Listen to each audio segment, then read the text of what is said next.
Hi guys మా మామిడి తోటలను ఈ రోజు మళ్ళీ స్ప్రేయింగ్ చేస్తున్నాము. పూత అయితే దిగింది, కొన్ని చెట్లు అయితే సరిగ్గా దిగలేదు. లాస్ట్ ఇయర్ ఏ చెట్టు అయితే బాగా కాసింది ఆ చెట్లు ఈ సంవత్సరం సరిగ్గా ఫ్లవరింగ్ రాలేదు. కొన్ని చెట్లైనా బాగా పూసాయి అనుకుంటే అట్లకి మళ్ళీ పురుగులు పట్టేసాయి. అక్కడక్కడ తెల్లదోమ కూడా కనిపిస్తుంది. ఫంగసైడ్ కోసం యూపీఎల్ సాపు, పురుగు చంపడానికి బేర్ కంపెనీ సోలోమన్ రెండు మిక్స్ చేసి స్ప్రే చేస్తున్నాము. ప్రస్తుతానికి మా మామిడి తోటలో అయితే 50% ఫుల్గా ఫ్లవరింగ్ అయితే వచ్చింది. నా 50% మామిడి మొక్కలు ఈ మంత్ ఎండింగ్ లోకి వస్తే వచ్చినట్టు, లేదంటే రాలేనట్టే. కొన్ని మామిడి చెట్లు అయితే గారు వచ్చేసింది. గారు అంటే చిగురు. మామిడి చెట్లు పూత వచ్చే టైంలో చిగురు వచ్చిందంటే ఇంక పూత రాలేనట్లే. ప్రస్తుతానికి మా మామిడి తోటలో సువర్ణరేఖ, కలవటేరు, గోవ మాత్రమే పూత వచ్చాయి.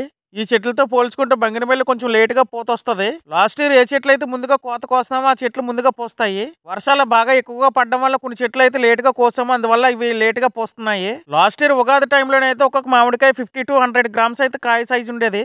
సంవత్సరం ఉగాది టైంకి కాయ సైజు ఎంత ఉంటుందో చూడాలి. ఈ సంవత్సరం చిన్న మొక్కలు బాగా పూసాయి, పెద్ద మొక్కలు సరిగ్గా పూత సరిగ్గా రాలేదు. ఒక కొమ్మను పూత ఉంటుంది, ఒక కొమ్మను చిగురు ఉంటుంది.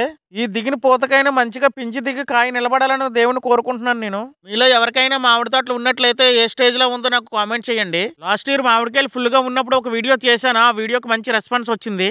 నా వీడియో మీకు నచ్చినట్లయితే please like and share, subscribe చేసి నా ఛానల్ సపోర్ట్ చేయండి. Thank you friends, bye.